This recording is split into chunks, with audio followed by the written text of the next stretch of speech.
What up? Welcome to Homegrown Hustle, where local brilliance takes the center stage. I'm your host, Matt Eickman. Together, we're about to embark on an inspiring journey. Our community thrives on the wisdom of insightful leaders that are right here in our backyard. And we're bringing their expertise to your ears. Whether you're an aspiring entrepreneur or simply seeking inspiration, this podcast is your guide. Join us every week in celebrating innovation, guidance, and the power to inspire greatness. Let's explore the stories that shape our local business landscape, and together, let's ignite the spark of excellence.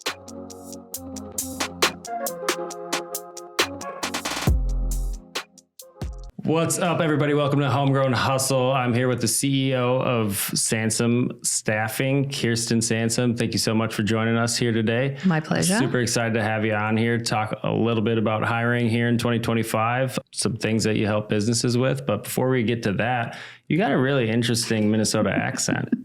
Yes, absolutely. From down south. Down south. So tell us the origin story. How'd you get to Minnesota? Yeah, great question. So I was working in Australia, born and raised in rural Victoria, for those that have maybe been to Australia, and I survived 27 years without being killed by insects and everything else that wants to kill you in Australia.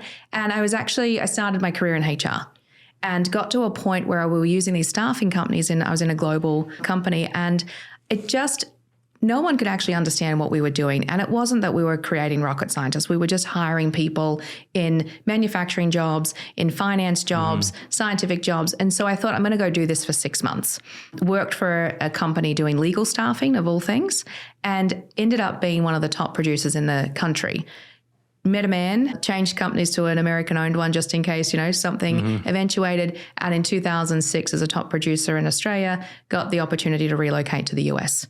So came over with them in 2006, worked for them, left them for a little while, went back to them, and then 3 years ago started my own company.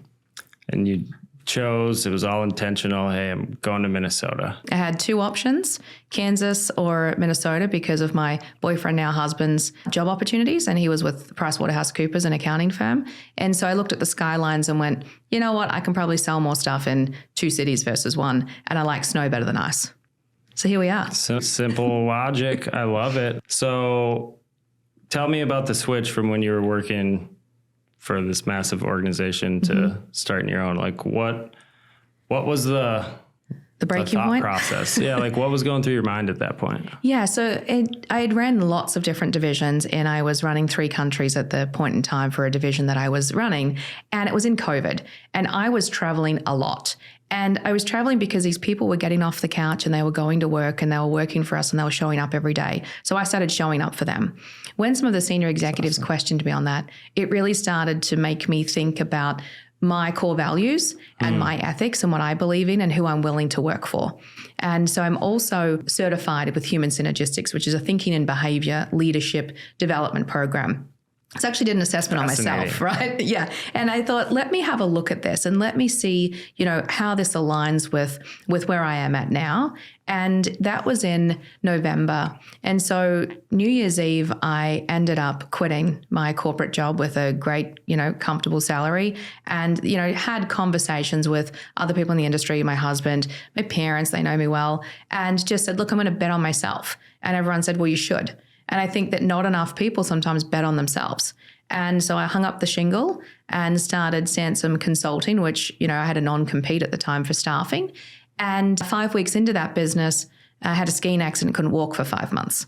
So that's when Sansom Staffing quickly was born in the recliner as I'm sitting there and, spoke with the old company's attorneys, and they said, you're one of the most ethical people we know. You're not going to try and breach your non-compete. Go and do staffing. And we both laughed because I said, I don't want to work with any of your customers anyway, right? And our number one core value was born that we don't work with assholes. I feel like a lot of businesses should just have that one right there at the top. I love you. You're awesome. So what were some of the things you had to learn along the way of starting that business? Because honestly, as you're talking about it, I'm like, how did this woman actually work at a massive company as part of that? Like, how did... Yeah, and I love... Because you seem like an entrepreneur, like through and through. My first business was at 8 years old. So you're right. My parents had a nursery, and I started buying ivy and plant food and getting the small pots and growing them till they're bigger and then selling them to the old ladies that came in the nursery. So entrepreneurship was always in my future. My parents have, a business. My dad worked in corporate, then left and did his own business. So that was definitely in my mind the whole time that I was at corporate. Like at what point am I going to leave, right? Like when am I going to do this? The problem is when you build great teams, you don't want to let them down. And so I had explained to my teams that at this point in time, I have to bet on myself and I have to do this because I'm not comfortable internally with how we're treating people and what we're doing and the business that we're going after and the companies that we're placing people in. And I didn't have a say in that. And so now I do. And, I work with great companies who treat people well. And that was the biggest driving factor for me. But the challenges, so many challenges. When you work for corporate America and you're in a company that has billions of dollars, it's the little things like getting a marketing flyer, right? I tried Fiverr, doesn't work. I tried, some other options and it's getting marketing, it's getting a logo, it's getting what CRM do I use, what sales navigation tools do I use? So I've ended up investing in, expensive tools, but I want to be able to operate like I'm working in a, multi-billion-dollar operation. Yeah. And I want to not focus on, we all need to make profits, but put the people first and put that the people matter and making sure that when I deliver temporary services and it's the people that are working for me, that they have access to good benefits, right? So I had to navigate all of that because in corporate America, I need a marketing document done. I can call and I've got it within, a day or two. And it's all custom built and I've had 3 drafts. And it's in line with everything in the brand and everything like that. Right. And then when we started doing volume ramping up for light industrial staffing, so when you think light industrial, we're talking about machine operators, assembly, warehouse. The problem is with a lot of staffing companies is they just assume that these people are going to show up. And it's about the candidate and client experience for us and making sure that we're putting the right people in the right job. So between my husband and I, we got a little bit more creative and we bought an ice fishing house because we're in Minnesota, right? And that is a mobile recruiting office for us. So that was another challenge of, hey, how do we deliver the services that we want to deliver without just assuming that our customers want us to use their boardrooms and taking up their time? And this way we can run a process where candidates come and see us on site in our client's parking lot. We've got a beautifully decked out mobile recruiting office and it sits down on the ground too. So if people have disabilities or limited abilities, they can still come and see us because they're not having to climb steps to get into some of the mobile recruiting offices that large staffing companies have. So we thought about every aspect of that candidate and client experience, but that was very different having to navigate that on my own, right? And the business insurance and hang on, now I've got an ice house. How do I insure that? And, how do I write that off? And what's the tax things look like? So it's all the things that when I was at a large staffing company, we would just go and buy these F-350 vans and deck them out. But I knew the issues that we had where people would fall out of them because they were nervous. So they were the challenges that I had to go through and go, where financially does it make sense? Where's the experience for somebody? Where does that make sense? And not having that corporate giant behind you to pay for everything. Yeah, so that's a big part of it. So you talked a little bit about technology there. You touched on it. So how's AI changing recruiting, like automation and like creating job description? How's that playing into the hiring market right here in 2025? Yeah, I think people need to stop using it for their resumes and actually tell us what they've done, because you can see when people are writing their resumes on there. ChatGPT'd it. Yeah, and it's like, no, I want to know what you actually did. And I want to know that when I pick up the phone and talk to you, you can speak to your resume. And for companies, when they're doing the position descriptions, it's like, is that really what they're doing? Or is that what ChatGPT wrote up for you? What I see a lot of in LinkedIn, so let's say that you are looking for a job and you've got open to work on LinkedIn and we send you a message. I custom write all of the messages that I do for reach out because it's like, hey, Matt, I see that you've done this. What I'm seeing and hearing from a lot of candidates is that on our side of the fence, they're using AI to basically just write all of their messaging and it's become unpersonalized. I think there's benefits to some of the avenues that we can do for procedures, policies, processes. But I think for a big part, it takes that personality and interaction away that we used to see in resumes before people were getting ChatGPT to build it for them. So the authenticity is just not even there. And that's your competitive advantage as a candidate. So that's almost like a lie, or just maybe it's just filtering out so much that it takes the human out of it. But what's the biggest lie people tell on their resume? Oh, there's been a fair few. I think they stretch out their experience, or they say that, they cut out that they haven't got the experience, so that they, I don't know whether they want to look like they're less experienced, or they don't want to look like a job hopper. But I think sometimes it's saying that you've done things that you haven't done. Sell what you can do, not what you can't do, right? Because life will catch up with you. I think also that I have seen people, unfortunately, who have been in jail, right? And in that time, they put that they have a job, but then you run a background check and then it shows that they've been in jail that whole time, right? Honesty is the best policy. There's plenty of companies that will hire people who have a criminal record, but they're not going to get the help that they need if they're not honest, right? That's been one that we've seen. And I think that just being truthful about what you're looking for in your summary is important, because that makes us go, oh, you've applied for this position, but I've actually got this one over here that's perfect for what you actually want. And know that it can be tough when you're searching for a job, and especially if you're the breadwinner of the family and there's no other income stream. But we can see things if you expose us to them. If you want to do sales, but you're currently in retail and you want to do outside sales, tell me that. Because like right now, I've got a company who would love to take someone from retail into an entry-level outside sales role. But if you're not telling us what you're looking for, we can't kind of help you with that. That's good. Let's see here. I got a couple good ones. What's the worst thing someone can say in an interview? Oh, well, I'm just here because my mom said that I have to get a job. Yeah, it's not a good one. I don't really like working, but I need to make money. I got fired from my last job because I just didn't want to show up, right?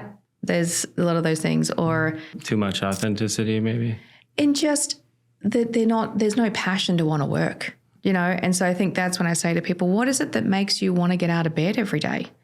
I love playing X, Y, and Z, or I like helping in this. How do you make that into a job? How do you, whatever makes you get out of bed every day, how do you then find pleasure and joy in that and do that every day? What can bring you joy in that job? Because you're applying for this job that's not going to bring you joy, right? And you're probably not going to last that long. And that's why you've got 7 jobs beforehand with less than 5 months. Find the thing that brings you joy. That's good. So what's like when you're thinking about a new role you're trying to fill, whether it's for 500 people or for 5, like what's your thought process when you're going through that interaction with the customer and you're trying to help them solve this staffing problem? Yeah, with customers and companies, it's why is the position open? Like, why is it truly open? What does success look like in this role? And then they may say, this is success. Can we bring it out a little bit, right? Because you've got those people who may not have 100% the experience. They've got 70, but they'll show up and give you 150% of effort, right? And so really talking to them to say, is this the boundaries? And when it comes to pay rate, educating them if they're not paying market rate. If they're trying to find someone, let's say they're trying to find a manufacturing engineer and they want to pay $70,000 and they should be paying $110,000, right? Educating them and asking them, what don't you want in the role? Because you're not going to get everything that you're asking us for at that rate. So something's got to give. And I think that's where with companies for us, it's really figuring out what do they want, because I don't want to waste people's time, their time, my time, and candidates' time, sending candidates or talent to interview when they're never going to hit the mark because the customer doesn't know what they want. And everyone's experienced that at some point in their life. So it's really just saying, figure out what you want. Let us help you figure that out. Let's educate you on what the market will deliver to you. Let's do and show you some data where if you're needing 500 people, what markets, what does that look like? Pay rates differ in each market. And then how far people are willing to travel. So in Minnesota, some people don't want to cross the river, right? From Burnsville to Bloomington, that's a fact. Or how weather conditions will come into play and how far do your current people travel. So I think it's educating is what we do to really narrow down what's going to make the most sense and who's going to be that candidate, because you don't want it open for like 4 months either.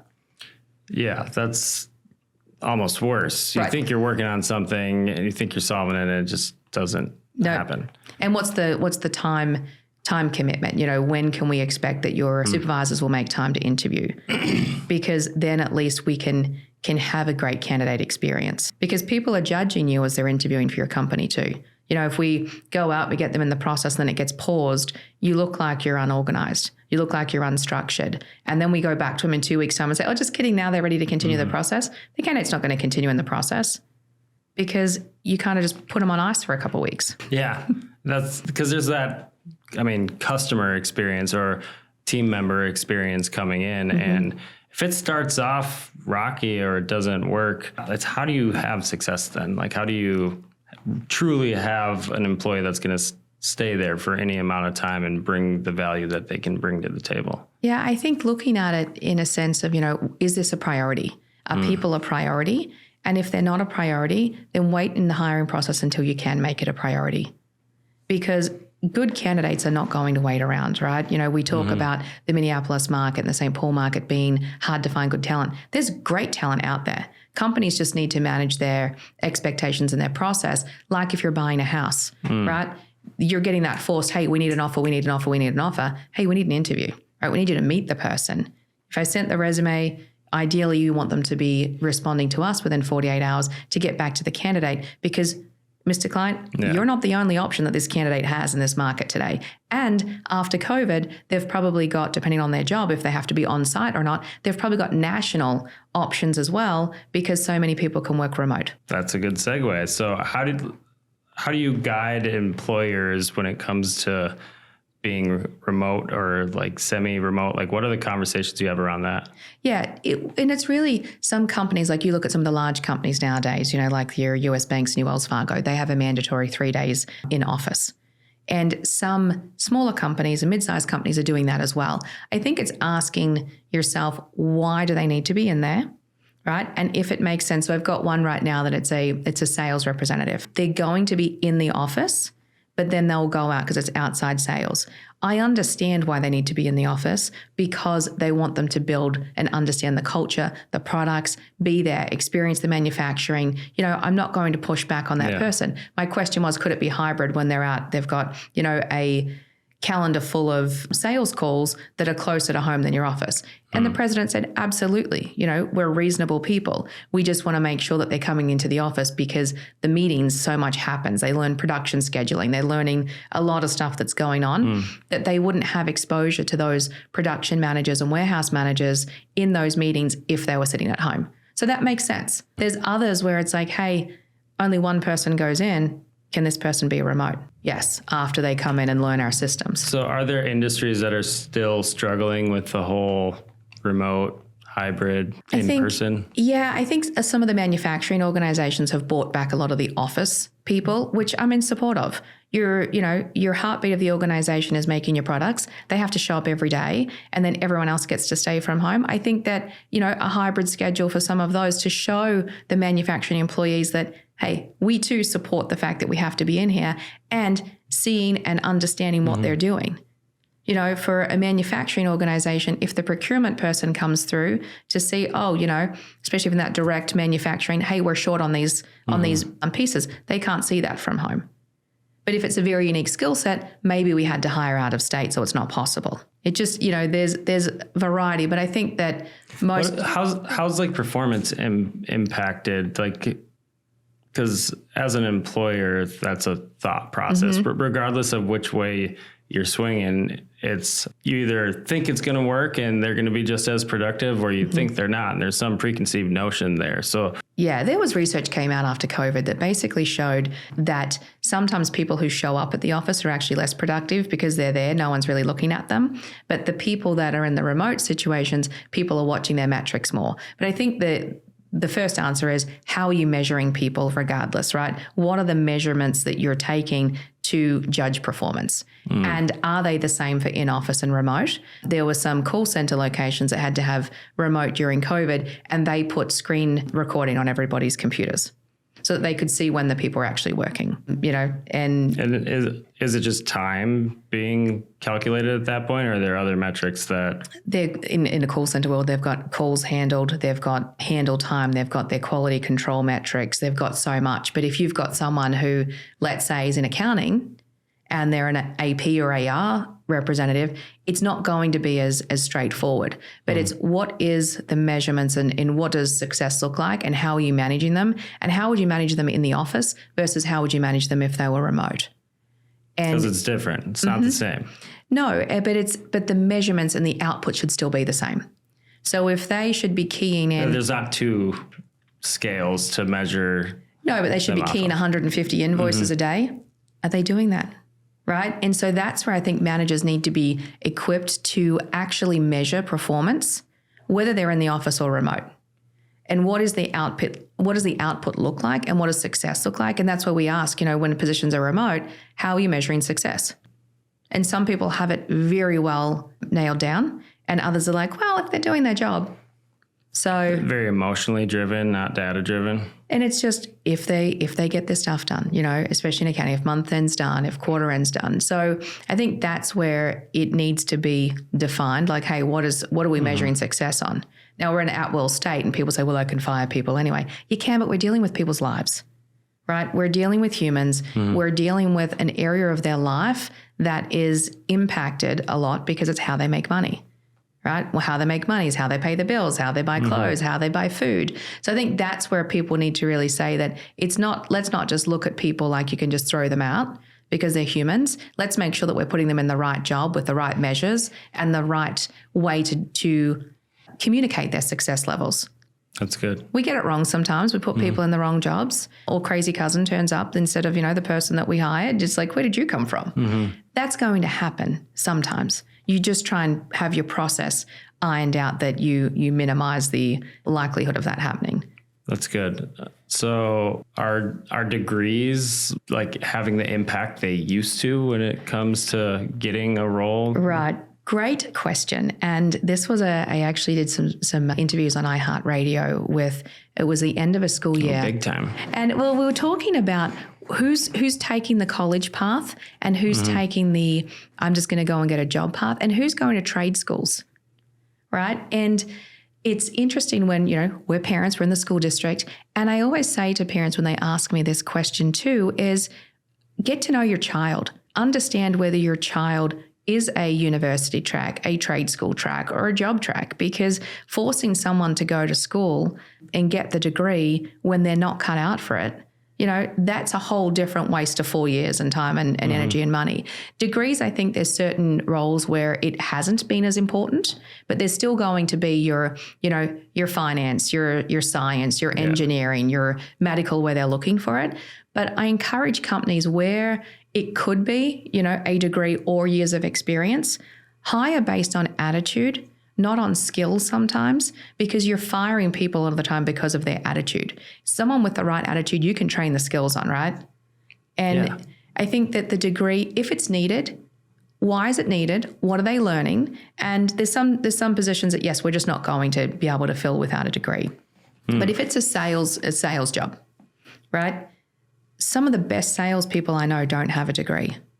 They just have hustle, right? They have a desire to want to win. They have a competitive attitude, but they're not the people who are out to win at all cost, right? They are people who want to win as a team. They want to win externally. They're not sitting next to the salesperson trying to lie and cheat and deceive them.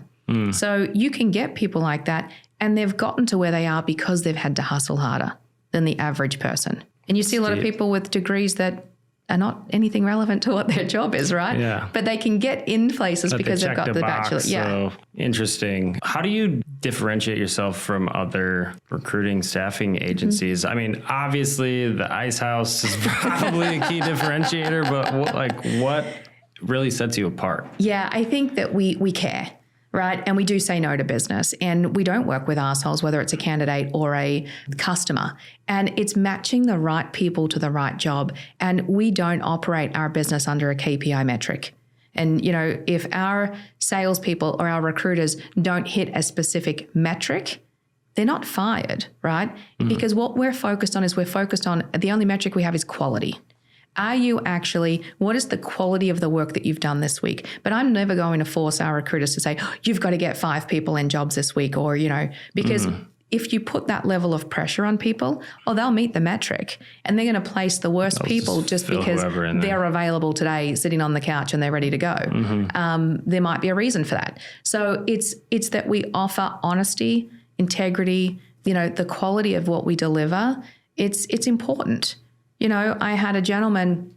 We have heart in what we do. I had a gentleman in a snowstorm in October that rode his bike to work in Plymouth, right? So I heard that, jumped in my car, drove up there, got his bike from outside, put it in the office, and then let him know that I had ordered an Uber to take him home that night and to bring him to work the next day, and that we would get his bike home for him as well. That's what you do. You show up for people. And I think, a good person. Yeah, so many staffing companies don't show up for people.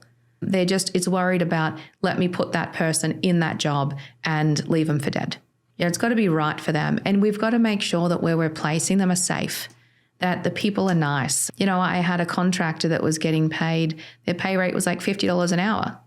And it said to her, she left a position that was $80 an hour. And she said it was danger money. I said, talk to me about that. And she said, well, I was there and the people were so horrible. They shouted at me and tore me down every day. And she said, I went home every day crying.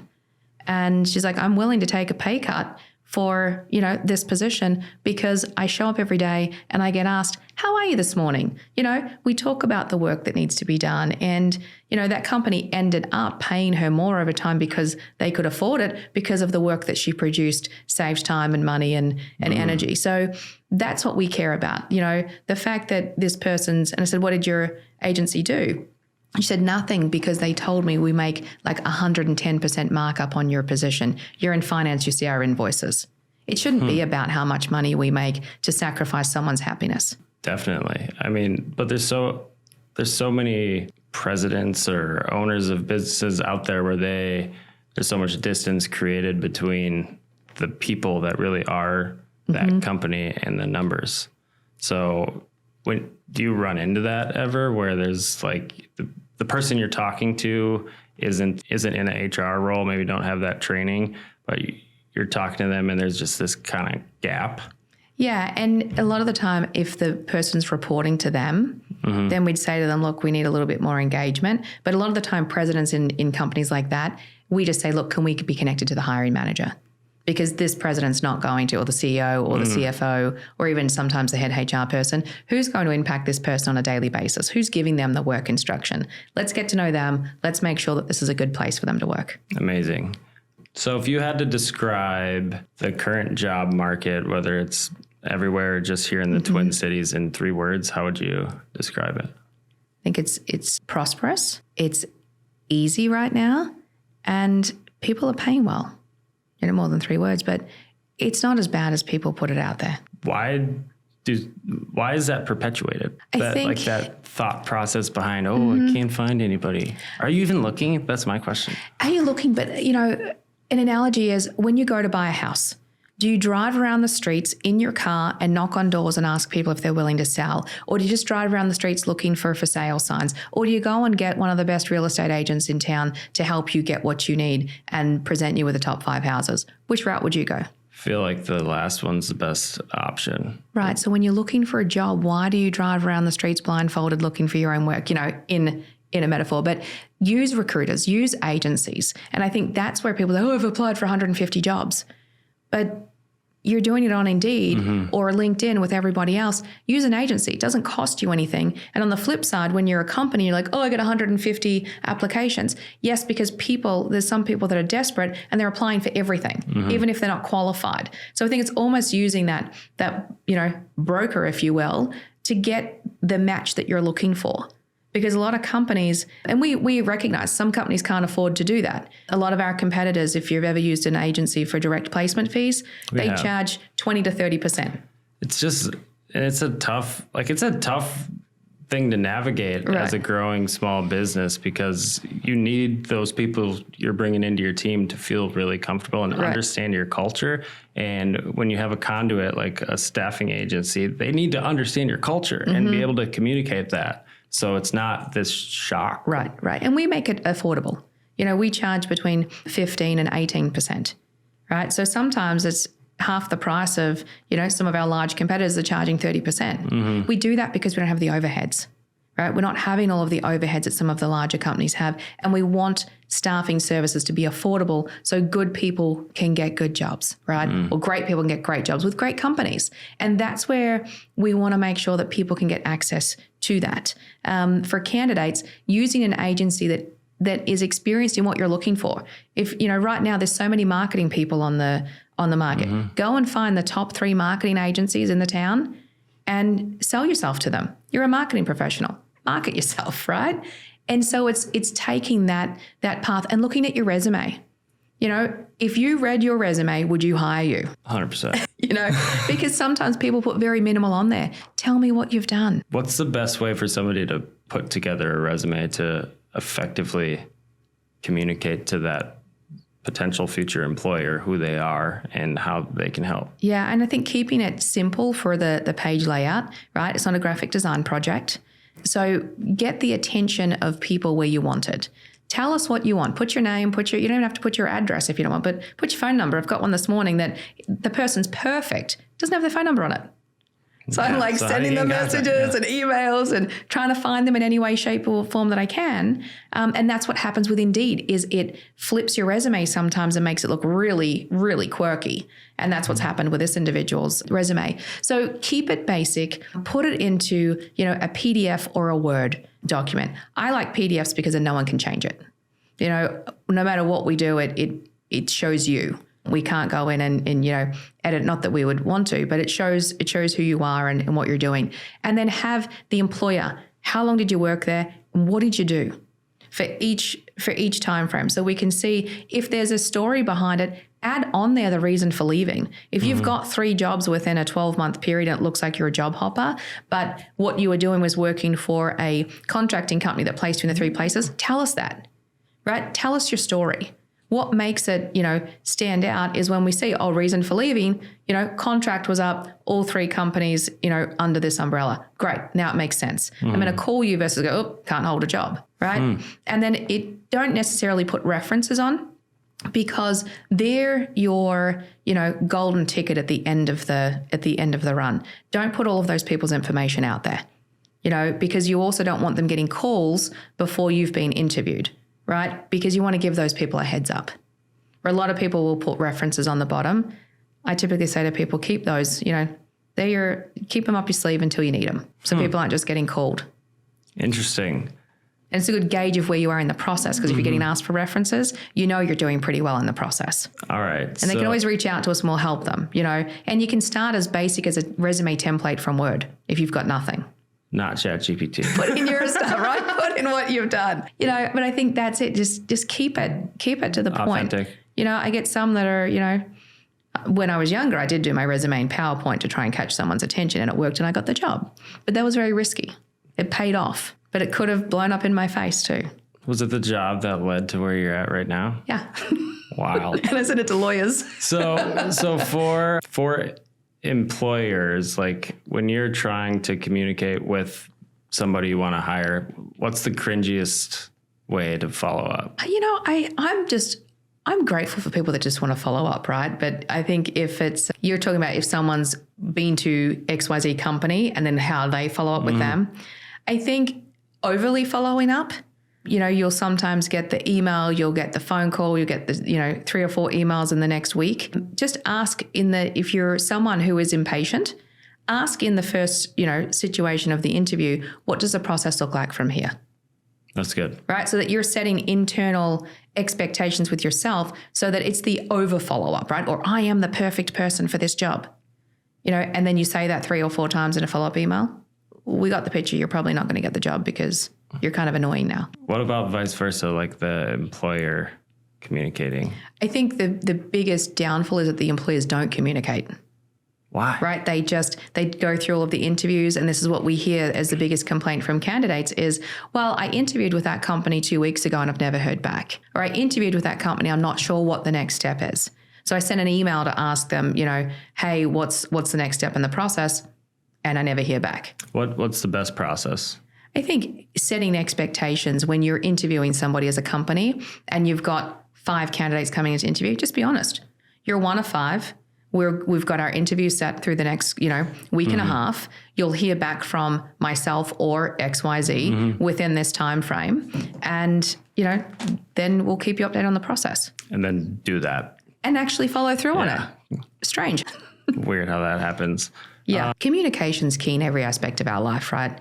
Job search is no different. If you set expectations and you let people know what's going on, then they're also honest, because if they're the top candidate and they get another job offer, they call you and say, hey, guess what, Matt? I've got this other job offer. Just want to see where you're at in the process and if I'm still in the game for you.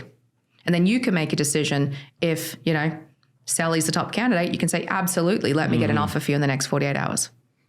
So you just touched on communication. You're obviously you do it at a high level. You do it at school with the PTO. You do it at work, and you're managing emotions and the human dynamic. And I drop the ball sometimes. Don't get me wrong. Yeah, for sure. But you do so much of it. How did you learn that process yourself? Have you just always been a good communicator? Is there a framework that you were given or you learned at some point, or what was that? I think I was always a busy kid.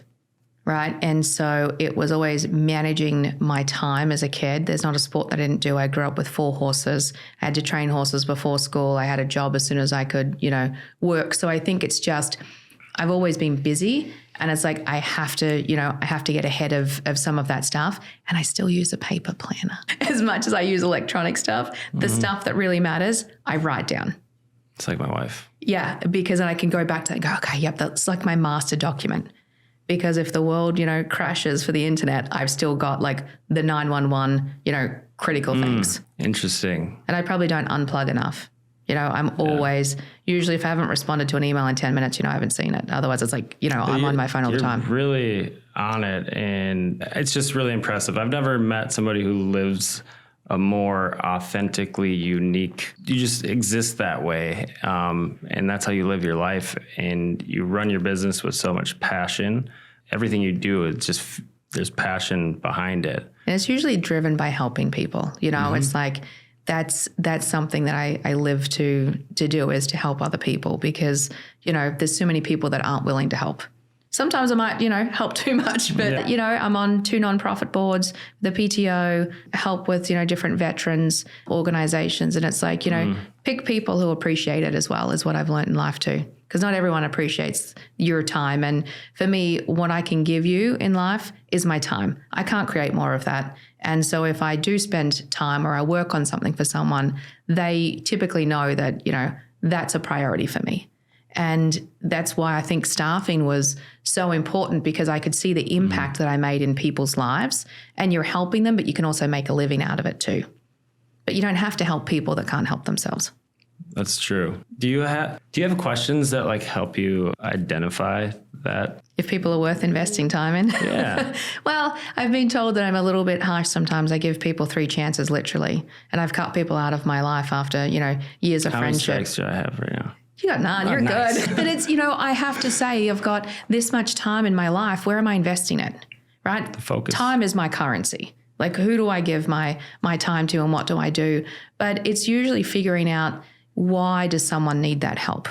There's been a few people specifically in the last year that I've helped out, and they soon learn that if they lie to me, it's not pretty. Right? Because if I'm bending over backwards to help you and then you do things like that, I'm not going to help you again. So that's what's important to me, is that honesty, and tell me the truth from the start. If you're needing help, whether it's to find a job, or, we're needing to figure out a problem, or, needing to figure out how to get you a car because, you need to get to work, or whatever the problem might be, I can usually problem like you, right? We can figure it out. And that's why we're entrepreneurs, and that's why we run our own businesses, because we get it done and we figure it out. But that's where with people, it's very quick. And sometimes you hear their stories and you're like, really? Is that really happening? And then you figure out, hey, it actually is. I've just gone through an interesting situation with an individual that I've been helping out from overseas, that it's, you're like, is that really what happened? And you find out that it did happen. And then you end up helping them file a human rights violation with the state. There's different things where I always do my research first to make sure if I go all in on something, I go all in. But I have to make sure that, I'm going all in on the right matters. Yeah, you're not just throwing spaghetti at the wall. Right. Or an employee calls me crying because they're living in their car. Right. So you have to figure out, what do you do next? What's going on. And I pay for the hotel room, and then I figure out, is this something that you've created, but you get them into a safe situation. And then you figure it out over the next course of the few days, and they keep showing up to work, and you figure out they got kicked out of home. So you give them a employee assistance line for a counselor, and they figure themselves out, and they're back home within 3 days. But if it costs me a hotel room for someone for 3 nights so that they can be safe and warm and show up to work, I'm in for it. I mean, you're just a good person through and through. So we touched on a lot of stuff here today. Time flew by. We're going to have to wrap it up here. Is there any advice you'd give to somebody who's out there trying to do the hiring themselves? Yes. Really define what it is that you're looking for. Have a look at what your time's worth. Have a look at what you can afford to pay an agency to help you if you're not having success. Because the difference is with some of those systems like Indeed, you're paying a fortune, but you can't see what we can see, right? And if you're in a situation and you're a business owner and you're hustling and you can't afford the agency fees, call me. We'll figure it out, right? We'll figure it out. I've probably got some tricks or trades, or I'll just help you with, what you can afford, because your business relies on top talent. That's amazing. So last question, and then we got to sign off here. So I think you defined this through and through, but what does the word hustle mean to you when it comes to your business? Getting it done at there's nothing gets in your way, right? You believe in it, and you don't stop hustling. You don't stop going. You don't stop doing everything within your power to achieve your goals or that task. And it's just grit and willpower and not stopping at any cost. Poetic. I love it. Well, thank you so much for joining us here today, Kirstyn. I'm super glad we were able to nail this down, because I knew this was going to be a good one. We dropped a bunch of knowledge on you here, so we'll definitely be sharing it, and we'll have all your contact info. But for anybody listening, what's the best way for someone to get in contact with you if they're looking to go with a staffing agency and they... Yeah, absolutely. Just Kirstyn, Kirstyn @SANSOM staffing.com or 612-867-1100. And I'm also an avid Abracadabra customer. Thank you so much. We appreciate all the support. Well, looking forward to seeing what you do. You do a lot of amazing things for the community. I'm super grateful for that. Hustlers, check her out. She does some awesome things over there if you're looking for hiring. Thanks for all the support, ongoing likes and sharing. It does a lot for our brand and helps us grow so we can impact more lives here within the Twin Cities market. So give it a like, put the little bell on YouTube, whatever it is. But thanks for all the support. Until next time, keep hustling. Do you have nonstop pest or rodent problems? Our Gold package is for you. Get 4 regularly scheduled services a year and coverage for pests and insects. Call now at 763-328-0156 or scan the QR code to learn more. Thanks again for joining us on Homegrown Hustle. Our local business community thrives because of the brilliant leaders right here in our backyard. And it's been an absolute privilege to provide them with a platform to share their invaluable expertise. Stay tuned for more insight, wisdom, and inspiration from our local business champions.